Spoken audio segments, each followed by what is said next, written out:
I want to start off like I always do and let you guys ask me any questions you might have. Again, I want to remind you that there will be times where I start class and completely forget that. Feel free to stop me as soon as I start. Say, hey, Mr. Younger, I had a question or something. So most of the time, y'all don't have questions, but if you do, I want you to make sure you stop me because I just get excited and jump right in. So does anyone have any questions right now? All right. Remember again, this will probably be the last time I mention it, but I just want to remind everybody that when you're on here during my classes, I usually, without hardly any editing, will take the video from this session and immediately post it to my YouTube channel. And if you've looked at the videos, you'll notice that your name pops up, occasionally your face will pop up, that sort of thing. So if you have any objections to that, one, you're supposed to have let me know already. But still, let me know. I can't do much about what's already been posted, but I could in the future keep things from happening. Uh, but two, you also want to maybe change your name so that maybe it's just your first name and the first letter of your last name in your username. Also, I'm going to say for my role, you guys can go ahead and chat me your first and last name. If y'all leave early, that's okay. It's not a big deal. I just use it to have a record of the last time each student came to class. So, by all means, please send me a chat with your first and last name, and I'm going to go ahead and get started. Thank you, Chloe. Thank you, Holden, Kyle, and everybody else. So, thanks, Aruz. Is Aruz what you normally go by, Aruz? It is, isn't it? I just assumed that all this time you've been going by Aruz instead of your middle or last name. Especially that fancy last name with a looks like a left bracket in it. All right, well, let's go ahead and get started. It looks like nobody had any questions. James did. Okay, I was just making sure because he just came in. I just wanted to make sure everybody had chatted me your first and last name. So the last time we spoke, we were in fact working on vectors and all that stuff. I got a complete vector problem worked out. There's plenty of them online.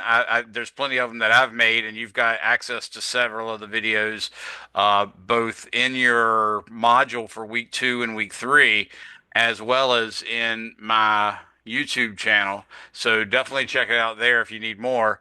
And you can check out, of course, the very video that I made last time, which was four vectors, one in each quadrant, add them to find the resulting vector. I also talked about how to add and subtract vectors graphically and subtracting them both if they're tail to tail or head to tail, and then adding them if they're both head to tail or tail to tail. So now I want to go ahead and do the projectile motion part. And what I'm going to do is I'm going to start with well, I kind of like this and I've had some success with it, which is weird because I don't know anybody else that offers it like this. But it seems like the students mostly get it. I don't know. But I'll also offer some regular problems where you're going to be given numbers initially and stuff like that. But what I'm going to do is not really completely go with the generic projectile motion problem, but mostly generic. So what I'm going to do is imagine I have a projectile being launched at an initial speed v0. And actually, that's the initial velocity v0 with a vector symbol over it because it's the actual velocity, which is magnitude and direction. And it'll be shot at an angle theta above horizontal and shot from the origin, and then it's going to land at the exact same height as the origin sometime later. So by not shooting it from one level and landing in another, or shooting it from one level and landing in another like that, that makes it a little less generic or a little less general. But that's okay. The main thing is I'm just wanting to give you an idea with the clarification of having the symbols there to help you know what the equations are. So hopefully this will help. So what I'm going to do is I'm first going to go ahead and share my iPad screen with you. And here we go with that. Hopefully we won't have any problems like I did last time. Yeah, it looks like it's working pretty good this time. So what I'm going to do is I am going to show you a graph of projectile motion. And from there, I'm going to give you the list of the typical things that would be uh, solved for, and then we're going to solve it for those things. So there's my y-axis, and this is going to be my x-axis, and the y-axis would normally be in meters, say, and the x-axis would normally be in meters as well. This is x versus y plot, so this is vertical position versus horizontal position plot. Whereas we've been working mostly with velocity versus time or position versus time in the lab, so don't get that too confused. Now, what I'm doing is I'm going to imagine that we have a cannon firing a projectile at a specific angle so that the projectile leaves the cannon right at the origin. So that's why I drew it weirdly like that. What that means is the velocity is the vector v0, and the angle up is going to be just plain theta. Now, the actual path that occurs will be a parabola, and it'll be something like that. Obviously, I got a little messy there at the end. Let's actually see if I can clean that up a little bit. Okay, so it's going to go somewhat like this, and it's supposed to be symmetric, but my wrist got jacked up, so when I was trying to draw it, so I ended up drawing something not that nice. Let's see here. Okay, that's much better. So what we will call this right here is H max, which is obviously the max height. I'm going to call this point right here the T, let's say T1 half. And the reason why I'm saying T1 half, because by symmetry, it looks like if the ball left the cannon at the origin uh, some time ago and then landed sometime in the future, you would see that the time at which it reached the maximum height was roughly half the time it took to land over here. So over here, I'm going to call this time THT, which means hang time. So that's the hang time. We just watched, for instance, the Super Bowl, and the hang time would be basically when you punt the ball, how long is it in the air before it touches the ground? And obviously, good punters would be able to not only place it in specific spots, but sometimes they'll need to just put it up in the air for as long as possible so that your defenders can get down the field and then attack the person as soon as they catch it. So one of the things they look at with a good punter is what kind of hang time they can get. So that's what we're using here. But we're also going to find out that when it gets here, it's going to have some final velocity v sub f like that. And I'm going to say that this v sub f is in fact at a very specific angle downward, and I'm going to call that angle phi. So t hang time is one of the things I want to know. T1 half is one of the things I want to know. H max is one of the things I want to know. And the final velocity is one of the things I want to know. And also, this distance right here is called the range. And I'm going to say it's equal to the variable r. And now I'm going to put this right there. So that gives you an idea of what we're talking about. Now, there's a lot of other things they could ask you, but this sort of covers the big ones. It's normally what's the final velocity, what's the x component of the initial velocity, what's the y component of the initial velocity, what's the maximum height it reaches, what's the range that you can make it, what angle do you fire it to get the maximum range, that sort of thing. So almost all your projectile motion problems start with us having to decompose the initial velocity vector. So I have that velocity vector v0, and in terms of a triangle, you might draw it like this, say, and that's the angle theta. And what this means is this velocity vector v0 with a vector symbol over it is made up of two components, one of which is a horizontal component, which I would call v0 sub x. And since I drew an arrow on that, that could specify a whole special vector again. So I'm doing it that way. And then there's another vector that is the vector v0y. Okay. So sometimes you're lucky enough where they give you the information for the initial velocity in such a way that you don't have to break down the components. Like earlier today, I read about a motorcycle driving horizontally off of a cliff. It's part of a stunt, not something sad here. But in so doing, a motorcycle driving horizontally off of a cliff tells you that the initial velocity is purely horizontal. So that means the y component of the initial velocity is zero, and the x component of the initial velocity is the entire initial velocity. So that sometimes occurs, but in most cases, though, you're not so fortunate, and you'll actually have to break down the velocity into an x component and a y component. And just like I told you with vectors, when you're first doing this, it's best to just take your time and figure out what the sine of the angle is, figure out what the cosine of the angle is, and then solve for the parts that you want.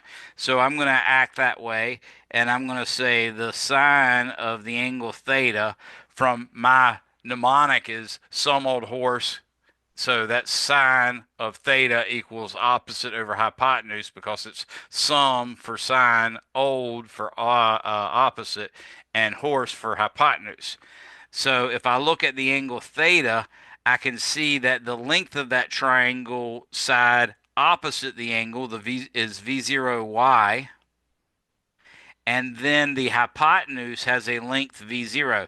So remember the magnitude of a vector v0 with a little arrow over it is it can be written by putting that whole symbol inside of an absolute value bars, but it can also just be written by writing the v0 without the vector sign. That's what I've used here. And from this, I can reach the conclusion that v0y is equal to v0 times the sine of theta. Now, we can use that most of the time, but I will say you occasionally a projectile motion problem will say if a projectile is fired at 15 degrees below vertical, then you're doing this where the angle is this guy and the v0y equals v0 sine theta is no longer true, and the v0x is equal to v0 cosine theta is no longer true as well. So just keep that in mind. Now I'm going to write out what cosine is. Again, just trying to assume that we're sort of learning to do stuff and haven't taken the training wheels off. Some old horse gave us sine equals opposite over hypotenuse, came a hopping, gave me cosine equals adjacent over hypotenuse. So the adjacent is v0x and the hypotenuse is v0. Oops, I left off the zero on that one above. So from this, I can see that v0x is equal to v0 times cosine theta. Okay. Now, I could do this whole thing where I write an R vector, and that would be a special vector, and it points to the X position because it has an equation in front of I hat, and then it points for the Y position because it has an equation in front of J hat, and all that stuff. That's sort of the quote unquote fanciest, most abstract way to do it, but really, I want you guys to understand what I'm doing. So I'm going to try to use my individual kinematic equations and argue how I use them, and hopefully that'll make enough sense to you to understand. So what I'm going to do is I know one particular kinematic equation that comes in handy is the one x equals 1 half at squared plus v0t plus y0. Okay, that is the kinematic equation. And to be honest with you, you can really use just that kinematic equation and get everything you need done. Okay, and I'm going to explain that as we go along. But right now, let's talk about getting what our components are. We just discovered that the x component of the velocity is the v0, which would be some magnitude that we would be given, times the cosine of the angle theta as drawn here. Okay, so as long as the angle is drawn like that and all that stuff, then you can use these formulas fine. Just like v0, the magnitude of that velocity times the sine of the angle theta is going to give us the y component. And what I explained to you about projectile motion is based on that photograph where they're launching a yellow ball horizontally, and at the same time they're dropping a red ball straight down. What you see is there's a bunch of flashes going on, and they're actually exposing film of a camera each time the flash comes on, and the flash is coming on like every tenth of a second or something like that. And what you see is the ball that was shot horizontally is at exactly the same height as the red ball that was dropped vertically at the same time. So what that tells us is that the vertical motion is completely independent of the horizontal motion. So what I'm going to do is write an equation for the vertical motion and an equation for the horizontal motion, and then just treat them separately. So for instance, if I wanted to find the range, what I know is the projectile motion model that I'm using has the projectile being thrown up in the y motion as part of the problem, and it's actually only accelerating in the vertical direction because the only acceleration is due to the Earth's gravity. And since I drew y in the positive direction, in the up direction, being positive, that means the down direction would be negative. So the acceleration in the y direction is negative g. We're ignoring air resistance, so there should be no acceleration in the x direction. So that x equals 1 half at squared plus v0t plus y plus x0 equation, that one would not have a actual 1 half at squared term for the x, strictly speaking, because it doesn't have an acceleration in the x direction. I actually wrote y there, so I wanted to fix that real quick. So now what I'm going to do is, now that I know the x component of velocity, remember we're pretending this is basically like a way of doing a derivation as opposed to solving quote unquote a problem. By doing it as a derivation, I've solved an infinity of problems. So what I've found out is if someone gives me a magnitude of the initial velocity v0 and a theta at which the angle at which the projectile is fired at that angle above horizontal, then I know the v0y is just v0 times sine theta. So I'm pretending that I know the v0 and I know the theta, and then the v0x is going to be the v0 and the cosine theta, again pretending I know the v0 and the theta again. And now I'm going to make equations for the y position in terms of this x equals 1 half at squared plus v0t plus x0, and then I'm going to do it for the x position as well. So let's say y position.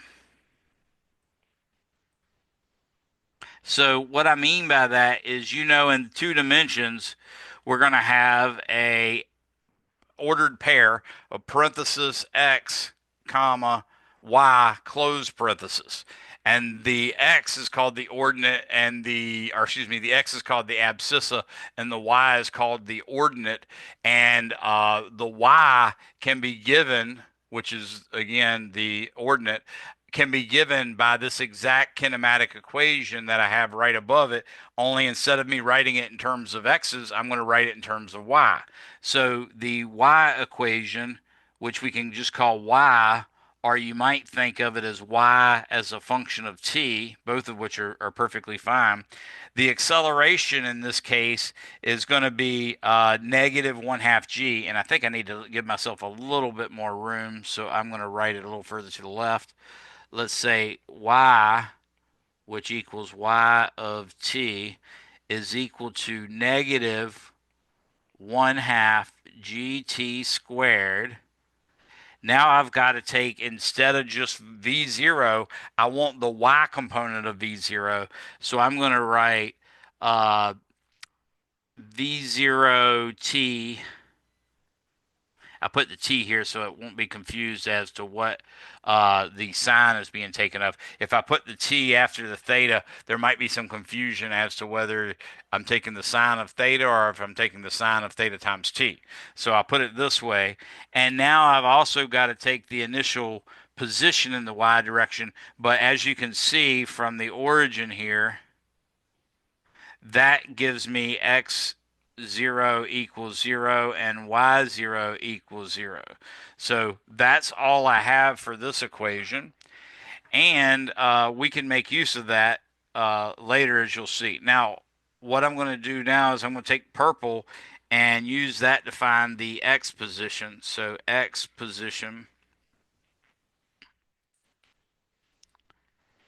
In this case, I'm still using the same equation. The x equals 1 half at squared plus v0t plus x0. We've already discussed x0 and y0 being 0, so I know I'm not going to have that last term over here. But I also mentioned that the only acceleration is going to be the acceleration due to gravity. So that's going to be a equal to negative g in the y direction, but a is going to be 0 in the x direction. So I don't have that linear, I only have the linear term, not the squared term or the constant term. So my x is going to become x, which is also equal to x of t, is going to be equal to v0t. Now this time we're using the x component, so it's cosine theta. And that's it. That's the whole equation because we already had the x0 equal to 0 and we have no acceleration in the x direction. So the first thing I want to do, and it doesn't matter really, to be honest with you, the first thing we did already was reducing the initial velocity into two components. That's almost always the first thing you do. But now that we've gotten that done, I'm going to try to figure out at what time, which we call T1 half, at what time T1 half occurs. Well, if you look at that projectile motion, you can see that what's happening is the velocity has a x component and a y component, and the y component is getting smaller and smaller and smaller because you can draw a little tangent line to the blue trajectory I did at each point. And what you'd see is at that very top dot, the tangent vector or the tangent line would be perfectly horizontal, which means the y component of velocity is 0. So that's one way I could use to discover what T1 half is. So I'm thinking to myself, listen to these words. This is very important. If I knew the velocity as a function of time in the y direction, and I set the velocity in the y direction equal to 0, then I would find the time at which we reach the top of that motion. So there's a couple ways I could go about finding the time. One thing we know is this. I don't know what I just did. Okay. We specifically learned that v is equal to dx dt. And more specifically, I have to say, since we're doing two dimensions, I'll say v sub x is equal to dx dt, and I'll say v sub y is equal to dy dt.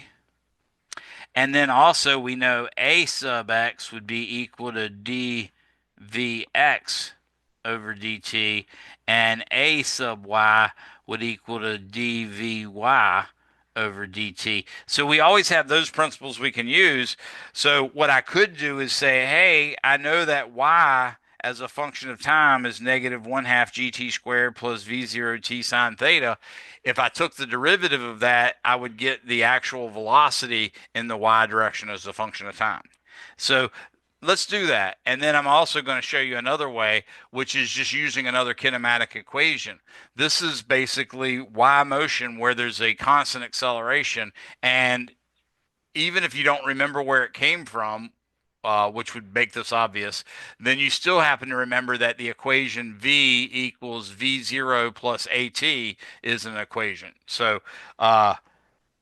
v equals v0 plus at was one of the equations we derived when I was doing kinematics. So I could just apply that, but let's show you what happens when I do it the first way. So I'm going to say v sub y is equal to dy dt.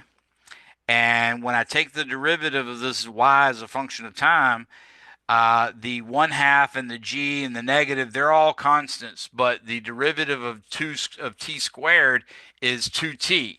So the 2 is going to be multiplied by the negative 1 half to cancel the 1 half out, and we'll just get negative g times t.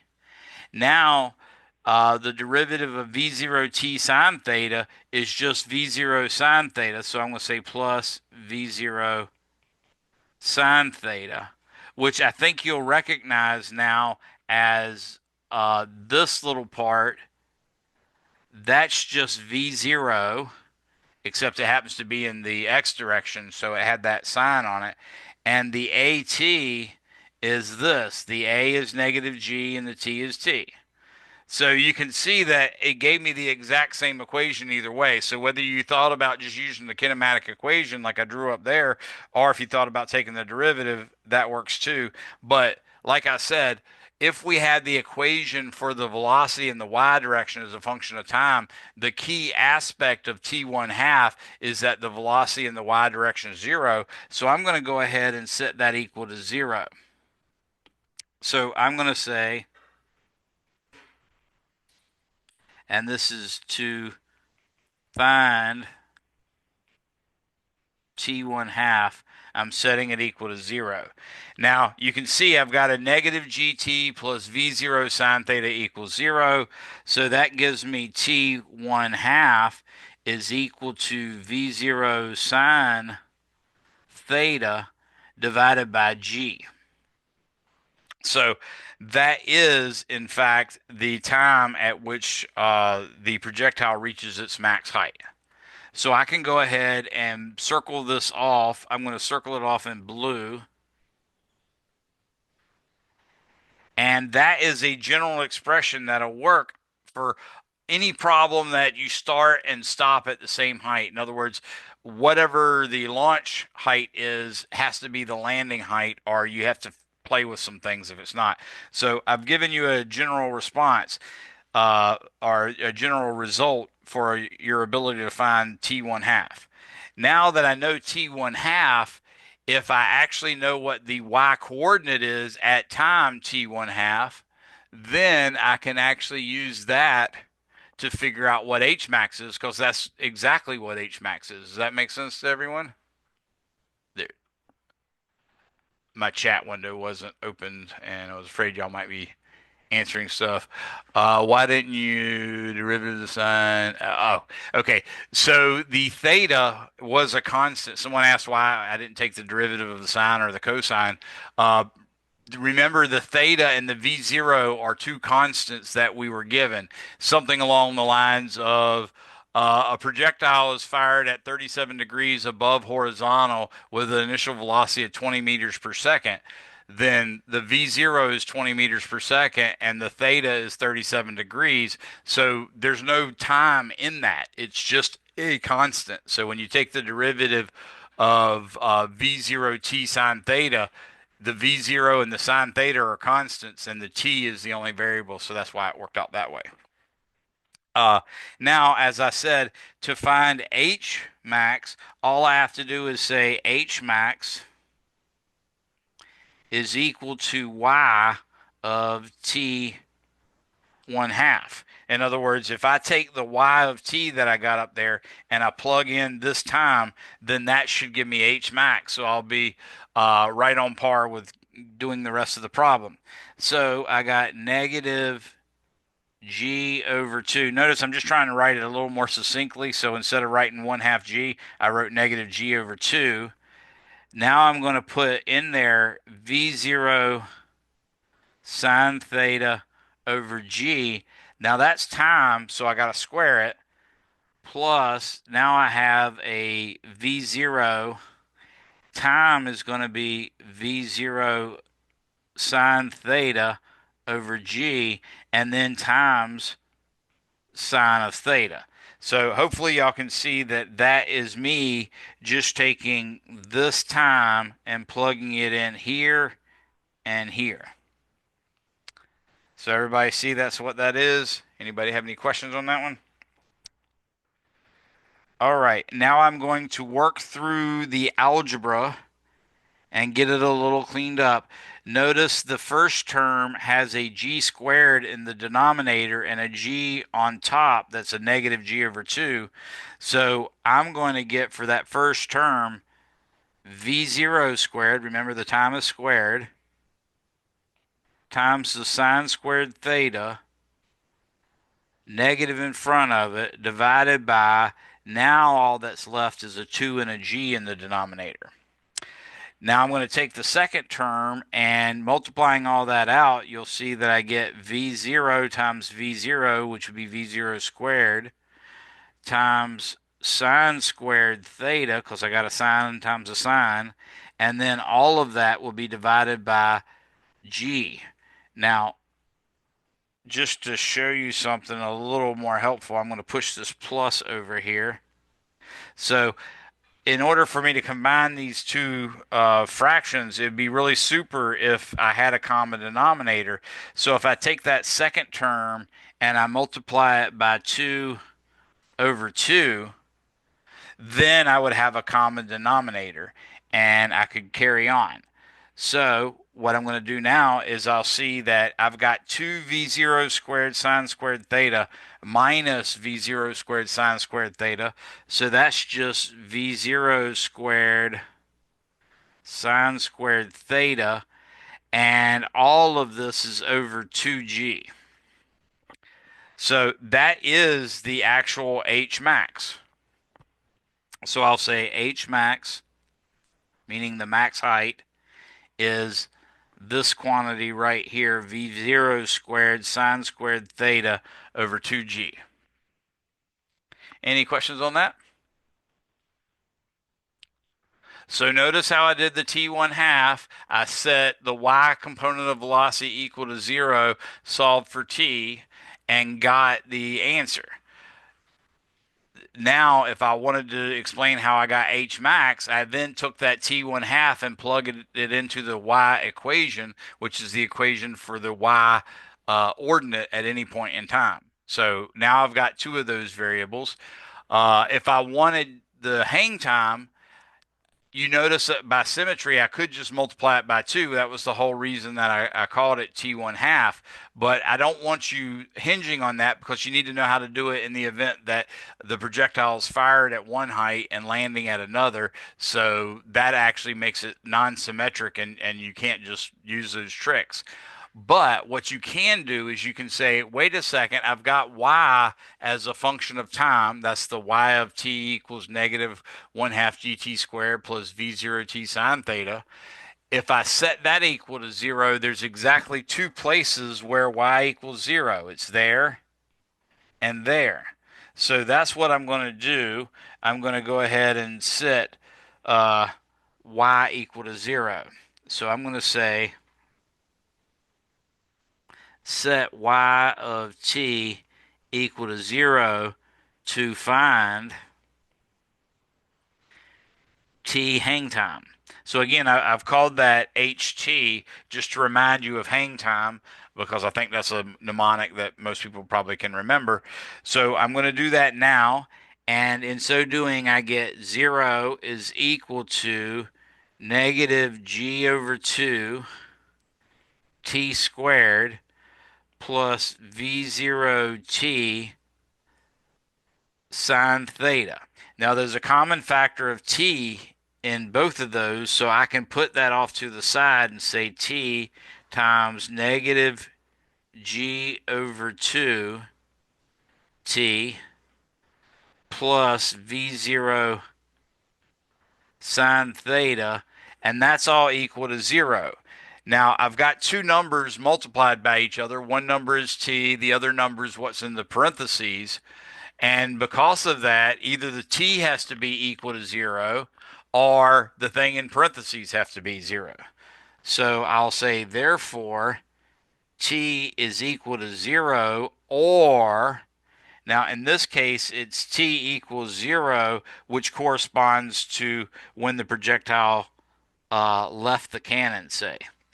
Now, in other words, the t equals 0 corresponds to that one, and the other t should correspond to THT. So now I'm going to say THT, the hang time, comes from setting this parenthetical here equal to 0. You can see you're going to get V0 sine theta on one side. you're going to get g negative, or you're going to get positive g over 2 times t on the other. So all you end up getting is, hopefully that was enough for you to understand the algebra I did. You're going to get 2 v0 sine theta over g as the hang time. And notice that is exactly twice as big as t1 half. So as I told you, there is a way to find it, and it's just setting the y variable equal to whatever height the ground is. So, if you're firing a projectile from a valley up onto a cliff, then you might say the initial position is zero, meaning x is zero and y is zero, meaning x zero is zero and y zero is zero. And then you'd have something other than zero for the final y. If you wanted to know how long it was aloft, you'd have to solve for y equals that number, whatever the height of that cliff is. So you have to keep that in mind. But now we have the hang time. So in reality, all I have to do is use that time and put it in the x position, and that will get me the actual range. So I'm going to go ahead and do that now. So we can use t hang time to find x of t hang time, and x of t hang time is the range. Okay, so I'm going to say x of t hang time is equal to v0. Now, t hang time was 2v0 sine theta over g. So there's my t. And then I still have a cosine theta to write as well. So notice, just in case anybody got confused, I was using this equation right here because that is my x as a function of t, and I plugged this time right here into it. So that time right there had to go in between the v0 and the cosine theta. That's why they have a v0 and a cosine theta there. Now, if you play with this a little bit, you can see something really nice. I'm going to get v0 squared times 2, or excuse me, times 2 sine theta cosine theta. And all of this, of course, will be divided by g. Now, there's a nice trig identity we can use, and that trig identity basically says that 2 sine theta cosine theta is equal to sine 2 theta. So I can finally say range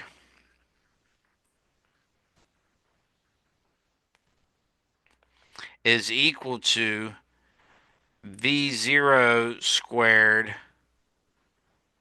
sine of 2 theta over g, and that should be our range equation. Okay, and I'm trying to make sure anybody know that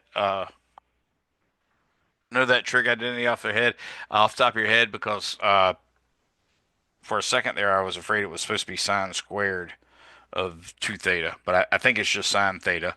But anyways, if y'all know better, let me know. That just means I made a boo-boo or won't thinking of it, but I forgot to look it up before I came to lecture today. I don't see anything else jumping out at me before that. So, anyways, now we have the range, now we have the H max, now we have the hang time and the T1 half. All we're left with now is really the final velocity. So, velocity in the x direction, I'll use purple here again. So, velocity in the x direction as a function of time is just dx over dt, which is, of course, this function right here. So if I take the derivative of this with respect to time, all I'm going to get is v0 cosine theta. So we can see I get V0 cosine theta, and that's a constant. So as I told you in previous lecture, as well as probably what you read, the we sort of think of the shadow of the ball rolling across the ground at a constant fixed speed because we're ignoring air resistance, and this just shows that yeah, that's exactly what it is.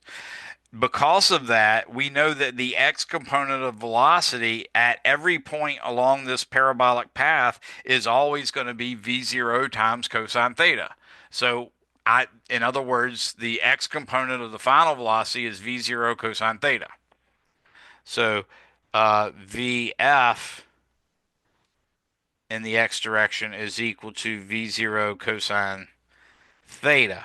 Now the vy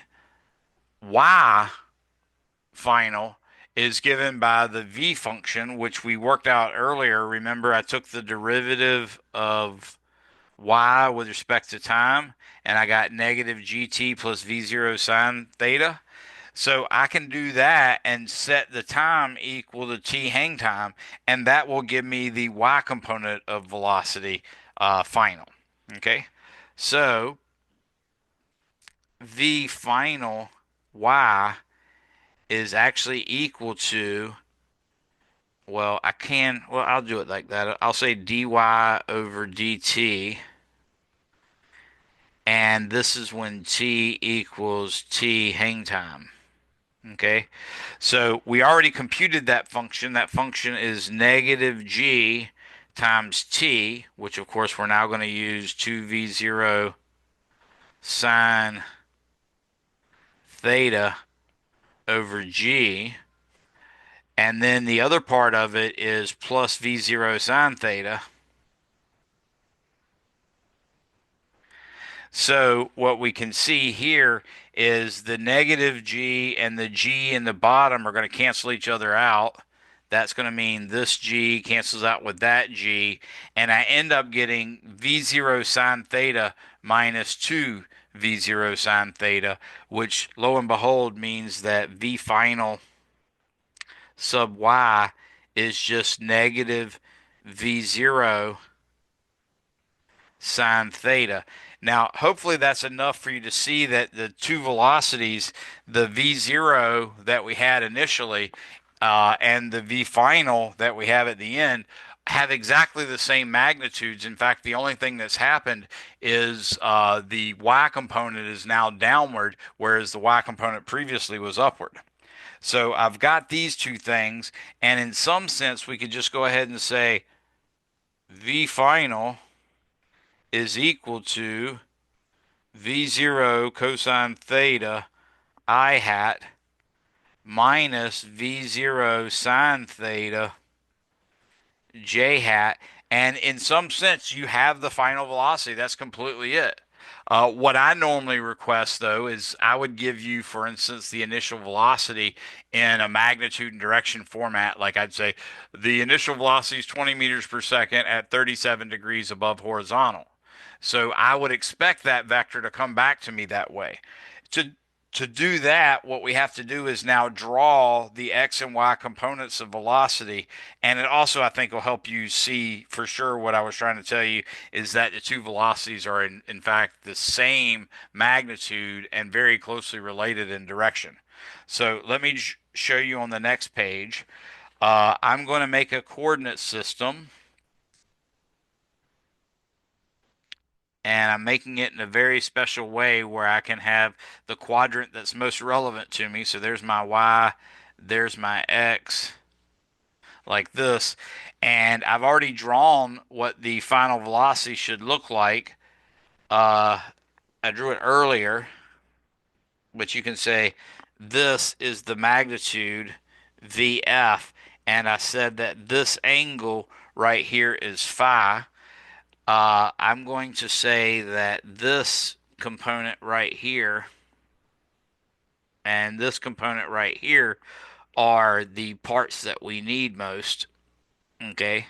So I actually have those components already, but I want to make it up into a vector that has a magnitude and direction, not as two separate.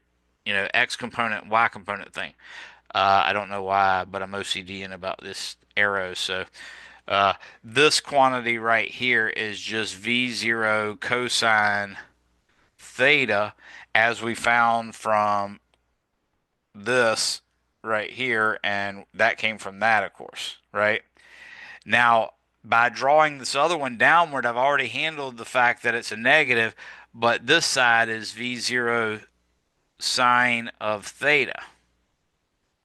Okay, so that's supposed to be what we get. Oop, I really just made that so ugly. V0 sine theta. Okay, so normally what I would tell you to do is you first use the Pythagorean theorem to find the magnitude, because the V0x and the V0y are at 90 degrees from each other. So we can use that. That means V final squared is equal to V0 squared cosine squared theta plus V0 squared sine squared theta, which is equal to V0 squared cosine squared theta plus sine squared theta. And of course, that is an identity that I'm sure you all know.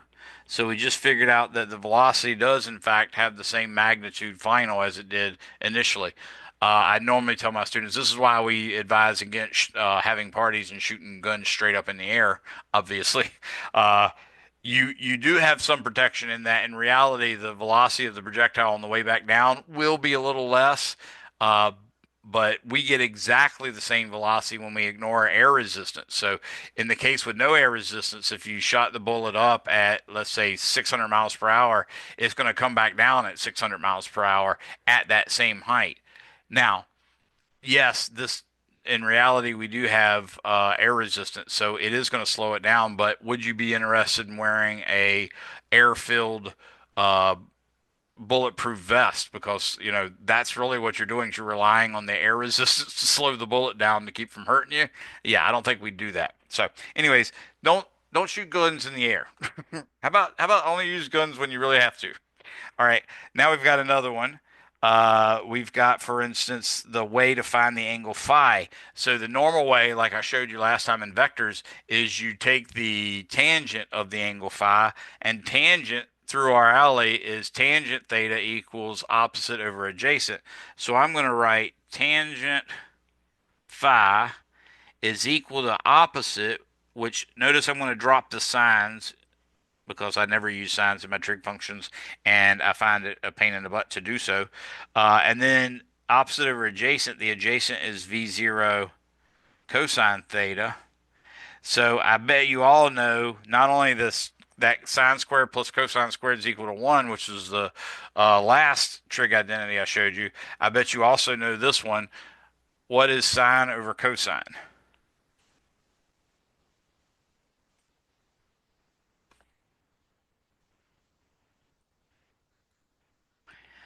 Sine over cosine is tangent theta.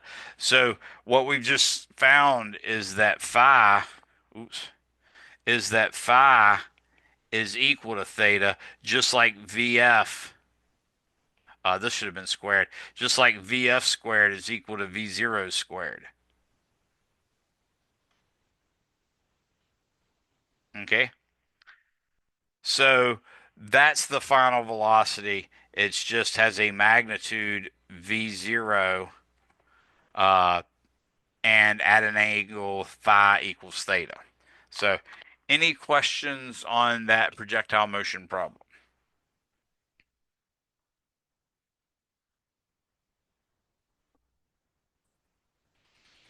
Anybody need to see anything on this page instead? So I can put this here as well, and I'll say is equal to V0 at negative theta. So that is the crux of the final answer.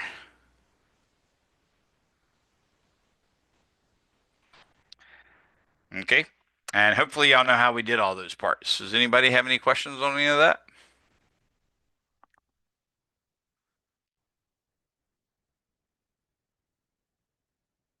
All right. So let's show you another projectile motion problem and see how that works out for you. This is one not unlike what the book is using, the book is doing.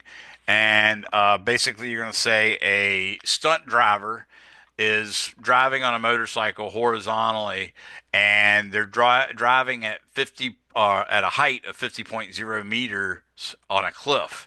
And I'll draw the picture. That'll probably be the easiest way to explain this. So here's the picture. We got a cliff like this, and I'll try to do my copyright non-infringement thingamabob. So I'm going to say instead of this being 50 meters, I'm going to say it's 65.5 meters. That'll make it a whole different. And then I'll do like this. And what I'm also going to do is I'm going to put my coordinate system right here. Again, you're always free to choose your coordinate system any way you want to, but what I'm talking about right here is I have a motorcycle, and this motorcycle and the guy on it is riding, and he is going to jump off here with some initial velocity that's completely horizontal, and we're going to say the V0 is really what we're looking for, because I'm going to say that I would like this projectile, which is really just a person on a motorcycle, obviously. I would like it to land at a distance of 100 meters. So that's where I want it to land. And my question is, how fast do I need to be going so that that can happen? So, how fast should the stunt person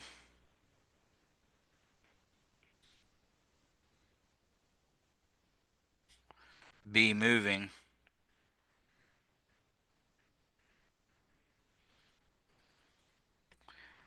when they leave the cliff? So that's what we're looking for. Now, this is a projectile motion problem just like the last one. Only this one, we have some very important information that they've given us.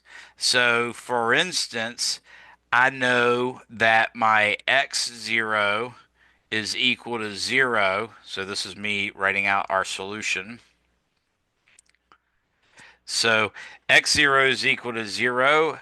Y0 is equal to 0. Notice that's because I put the origin up there at the top. And I'm going to say that x final, which we can often just call x, is equal to 100.0 meters. Again, I'm trying to show you that that's 3 sig figs. That's why I put the dot and the 0 with the underline after it. That 0 with the underline means it's not a significant figure. So there's my X final, and my Y final is a little weird, but I think you all will see that it makes sense. Our Y final should be, anybody want to take a poke at it?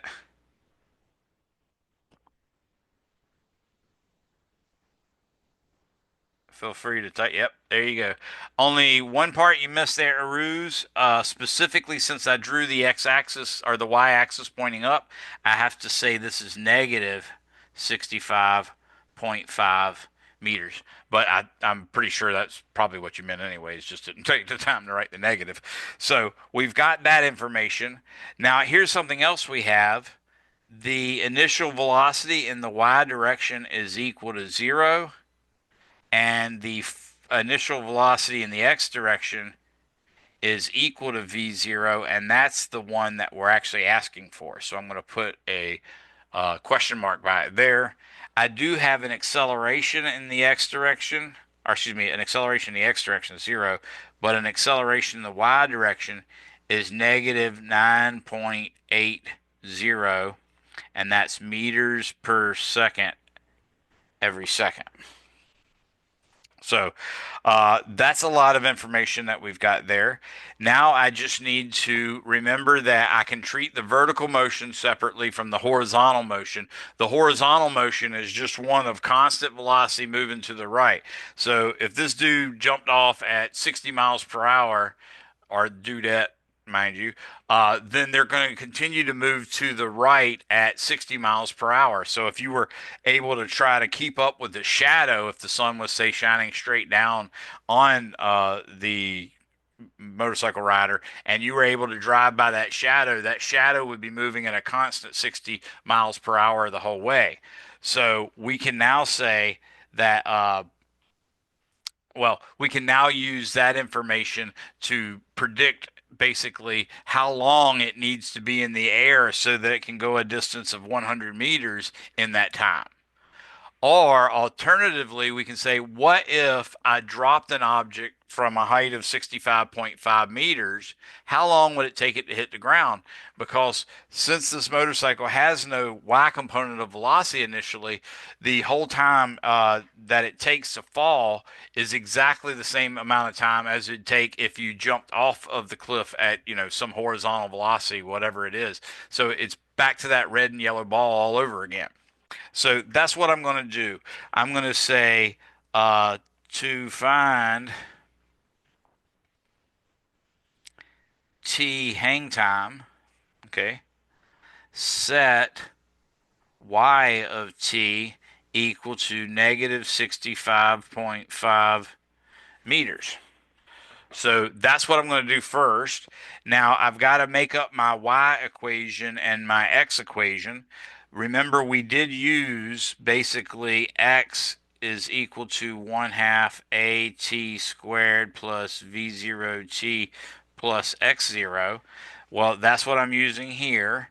And I'm going to say that negative 65.5 meters is equal to negative 4.90. Remember, it's negative 1 half g. So 4.90 is the 1 half g. The units are technically meters per second every second times t squared. And that's t hang time, by the way, because I've already set it equal to negative 65.5. That's equal to, there was no initial y velocity, so I've got 0 for that one, and the initial height was y0 equals 0. So this is basically the entirety of the equation. From that, I can see that t hang time is going to be equal to, notice the two negatives are really helpful here in that when you divide through by negative 4.90, you get a negative divided by a negative, so that's a positive. So the actual t hang time is going to be the positive or negative square root. Obviously, we think in physical terms, so the time should probably be positive here. And I'm just going to take the principal root then, but it's going to be 65.5 meters divided by 4.90 meters per second every second. So that meter is going to cancel out. Those 2 seconds are going to multiply and go to the top. So you'll get second squared under the square root, which gives us, of course, exactly seconds. So now I can take 65.5 and divide it by 4.90, and that gives me 13.367. So now I'm going to take the square root of 13.367.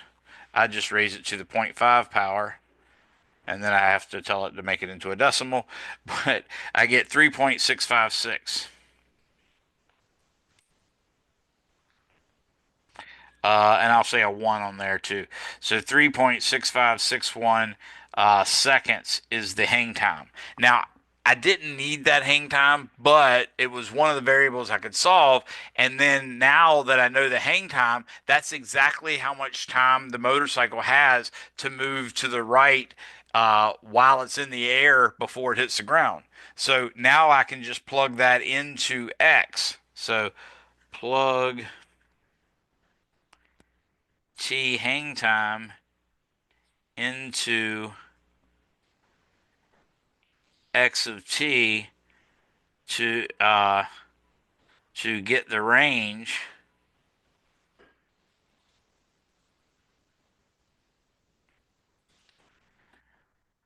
but this time, oops, this time we know the range.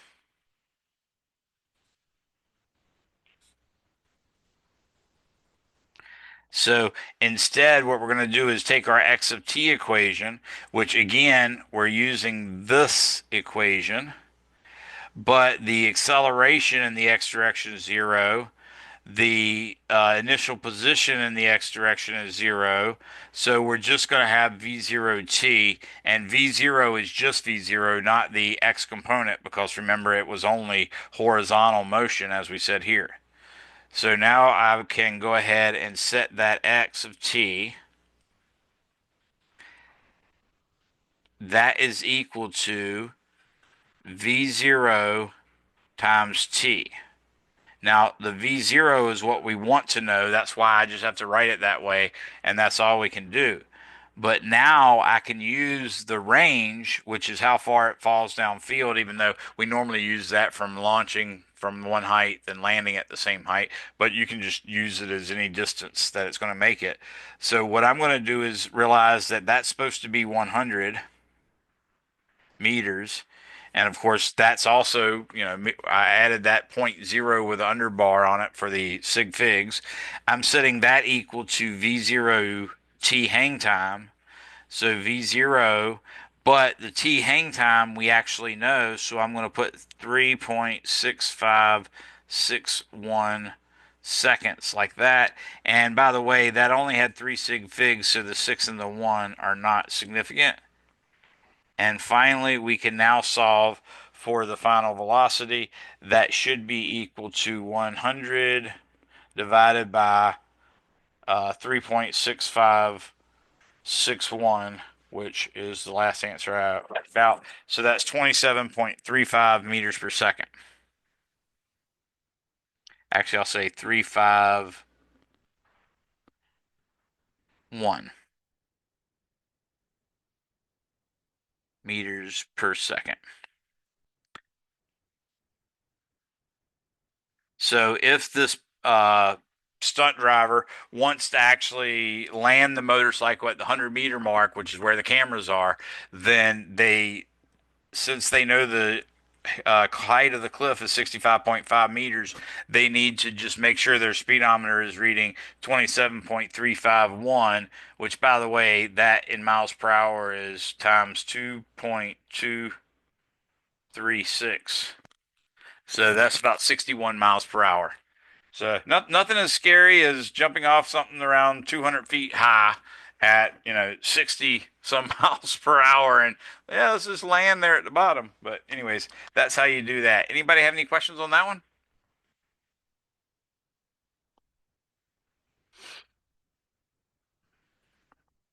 Okay.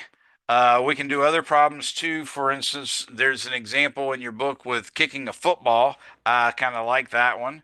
So let's say this. Here's another example.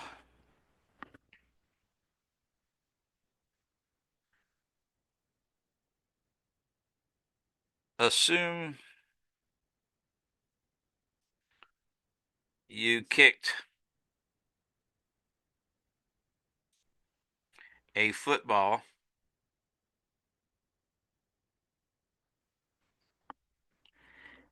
at 37.0 degrees above horizontal,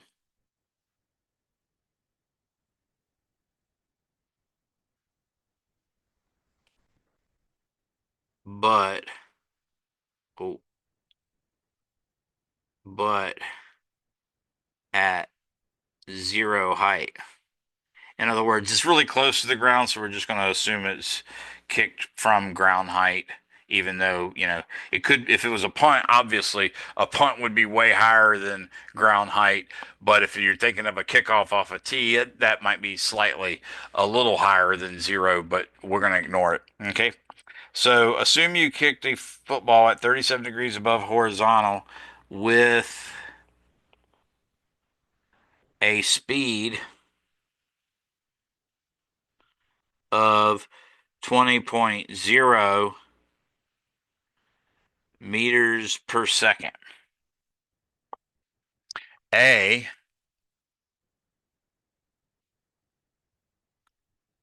what is H max? So I'm using the variables that we made up in the previous problem. Uh, Part B, what is, ooh, hold on a second. Ah, darn it.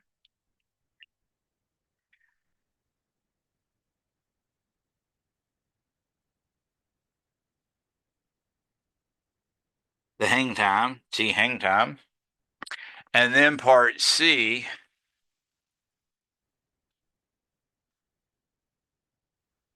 how far downfield will it land?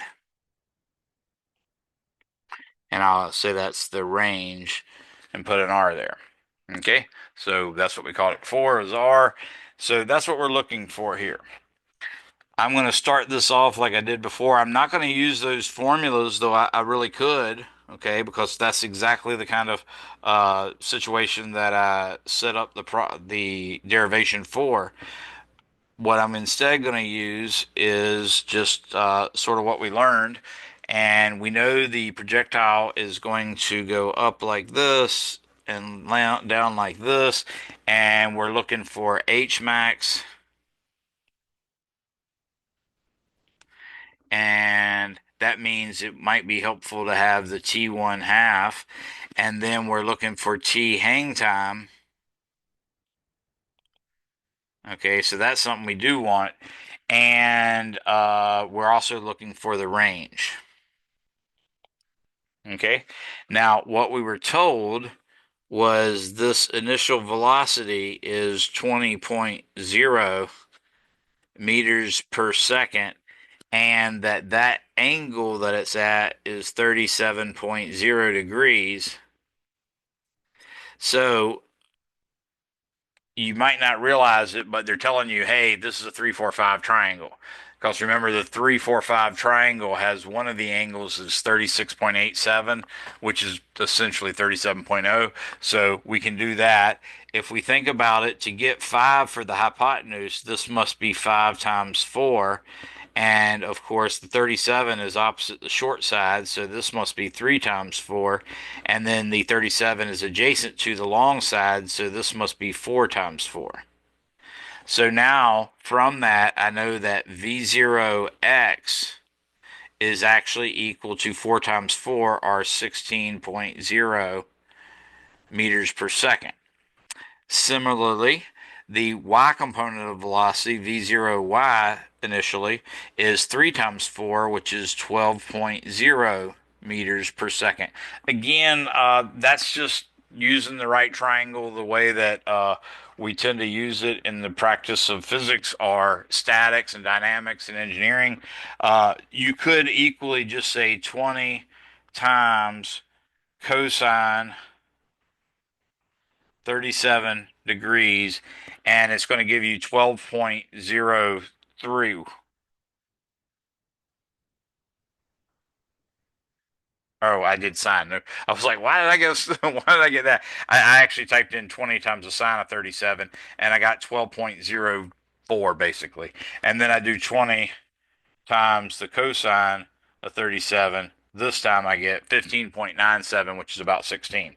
So you can do that. That's no problem. What I need to do now is write out an equation for y, or figure out, wait a second, now that I know the velocity is 12 meters per second in the vertical direction, I've just got a problem where I'm throwing a ball up at 12 meters per second and waiting for it to see how high it gets and to see how far or how long it spins in the air. So we can just start off with the idea of we have a ball. It has an upward velocity of 12.0 meters per second. It's going to go up and back down. And this right here is T1 half, and this right here is T hang time, but the height is H max. So we can start off with knowing our velocity equation. Velocity is equal to V0 plus AT. And for this one in the vertical motion, so I'm going to write this as vertical. So we keep track of it this way. Last time I used different colors. So what I want is the final velocity to be zero so I can find T1 half. So I'm going to say zero is equal to 12.0 meters per second minus, remember the acceleration is negative 9.80. So it's minus 9.80 meters per second per second. And then that times T1 half. So I went ahead and called it T1 half because I'd already set the final velocity equal to zero, and therefore uh, I can now solve for T1 half. So if I take the 9.80 times T and put it on the left side, that'll become positive, and then all I have to do is divide 12 by 9.8. So 12 divided by 9.8 gives me 1.2245. So T1 half equals 1.2245 seconds.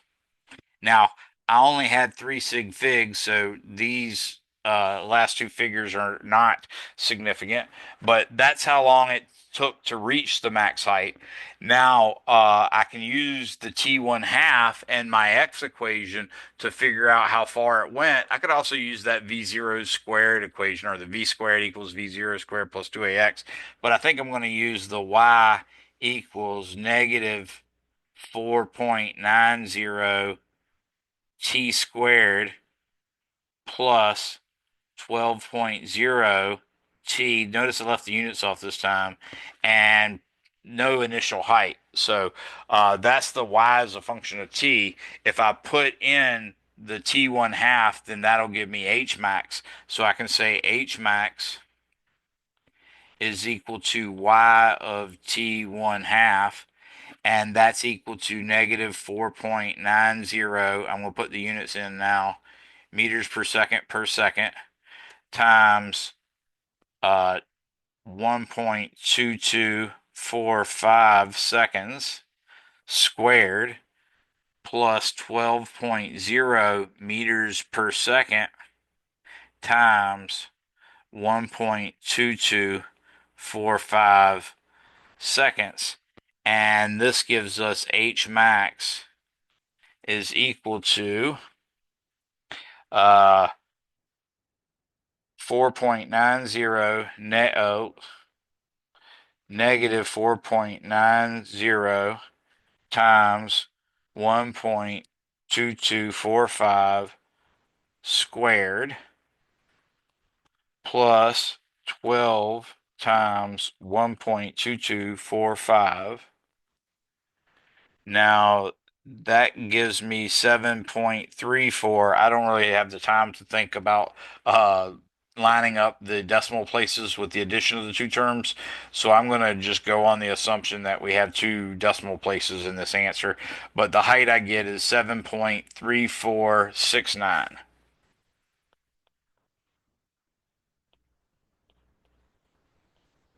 That's supposed to be H max. If we pretend we had three sig figs and I underline those the 6 and the 9 there. What I really have to do is pay attention to exactly how big the first term was and exactly how big the second term was. Use the number of sig figs to see how many decimal places I had, and then round it to the term with the least significant digit or the least number of decimal places. Now that I have H max, which was one of the things it did ask for, it said, part A is what is H max. So I'm going to put an A there. We've got that one. Now we've got to find out what T hang time is. Uh, in this case, we can use the symmetry and just say that T 1/2 times 2 is it. And if that was the case, 1.2245 times 2 would give us 2.449. But another thing you can do is you realize that t hang time is when y equals 0. So we can do this. I'm going to say to find t hang time, set y of t hang time equal to 0. So that's all I've got to do here. Oh, good. Whew. Thought it was running late. So that's all I got to do here. I'm going to take my y of t, which is the negative 4.90 t squared plus 12.0 t.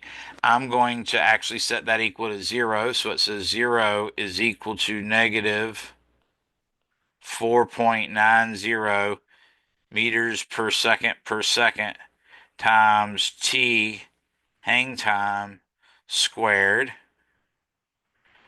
plus 12.0 meters per second times t hang time. All that's equal to 0.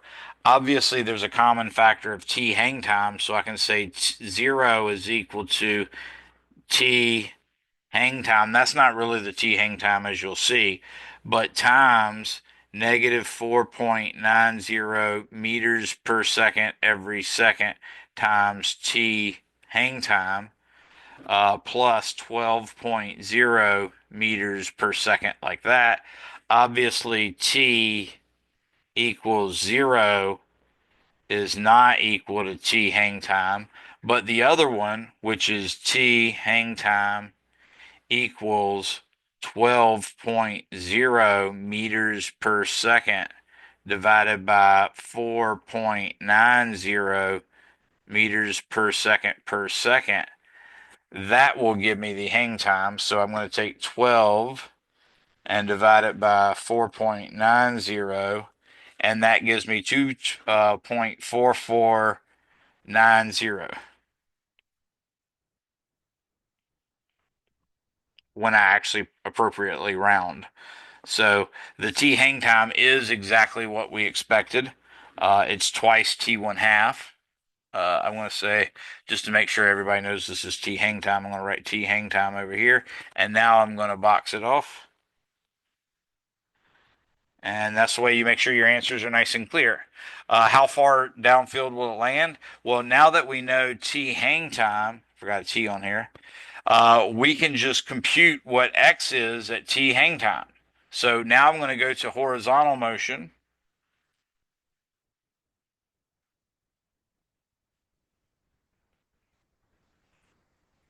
So with horizontal motion, I'm going to say x of t, which is just x, of course. That's just v0 times, well, actually, we ended up getting a number of meters per second for that. So that turned out to be 16. So this is six. Dang it. Calculator's messing up. Okay. Whoa.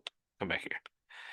So that x is going to be equal to 16.0 meters per second times t. What I'm going to do now is evaluate r, which is x of t hang time. So that's going to be equal to 16.0 meters per second times 2.4490 seconds. So when I multiply this by 16, I get 39.1837. 39.1837 meters. Now, this is at best 3 sig figs, so this time I actually carried 3 extra sig figs. But that's how far it's landing downfield, and that is a little bit bigger than 38 yards because remember a meter is more like 39 and an eighth inches and a yard is only 36 inches. But that's it. That's how you can solve projectile motion problems. We're done with that. Next time we're going to jump into covering Newton's three laws of motion.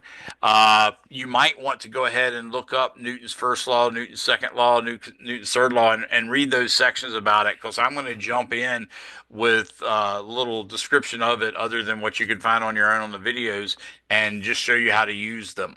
So, you guys are free to go. If you didn't already chat me your first and last name, please make sure you do before you leave. And thank you for coming, everybody. Oh, and I do owe you a lab. I completely forgot this weekend. I'll grade it tomorrow. How did you get 16 for horizontal? Is that from the thing? It's 4 from the times 4? Yes, from the 3-4-5 triangle. So Okay. 5 times 4 was the 20, which was the hypotenuse, and that's what we were given. And the 37 is opposite the small side, which would be the 3. So since I had to multiply 5 by 4 to get 20, I have to multiply 3 by 4 to get the vertical, and that's the 12. And to get the horizontal, I multiply 4 by 4. Okay. One more. That's from the previous question with the motorcycle. Uh-huh. In class, you said what do you call this? Let me look at my note. You said Y0 is 50 meters instead of Yeah, V this one I was zero trying is not to Y. violate copyright stuff, so I made up a Okay. problem with different numbers. Is is 65 like our ground level thingy? Like they call this because the way you draw it, X and Y, how do you see? How Oh do you yeah. explain? So I put my origin of my coordinate system right at the tip of the cliff, right where the Yeah. tire leaves, and for that, that makes the initial position x0, y0 is zero Oh, zero, okay, but okay. it makes the final one have a negative value, which is why I had to put a negative 65.5 in later. Oh, okay, that makes sense. Thank Uh, you, thank you. I no was so problem. confused, but okay. Well, I hopefully got the that'll help rest. you. And like I said, you can look at all those other videos that I have too. But these are two quick, short ones. So hopefully that'll help. Okay. Thank you, Professor. You're welcome. Enjoy No the night. problem. Bye. You too. Anybody else? I'm looking at your question, Holden. I don't think I did get your message through Canvas. I usually don't see my Canvas emails. So if you send it that way, uh, I also have a question here from James. Just want to follow up with the email sent you to Lab 1. I think there was some confusion about submissions. Oh, yeah. Yeah. That's what I was telling you guys about the lab. I forgot to do that. I know I have all you students that had put yours in one place, and it was like only 4 people I graded. Everybody else got zeros. I'm going to fix all that. It was supposed to be done already. I apologize. I'll get it done tomorrow. So sorry again. Anybody else? Sorry, James. You can type it privately here if you'd like, or but you can send it again. I might not see it at all from the Canvas because there's another portal I have to go into to get my email. Actually, I might be able to find it. But if I'll just check it and see what I can find. I'm sure it'll be there. Ooh, here's my phone. I forgot I have my phone right here with me. Let's look. I do a search. Looking how to spell your name. Got it.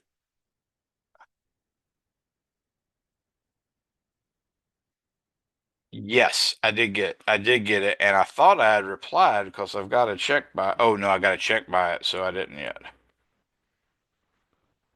Yes, yeah. Let me get back with you on that. I'll send you a text message in the next 15, 20 minutes. Anybody else? That's it, I guess. Did you have any other questions, Holden? You're welcome.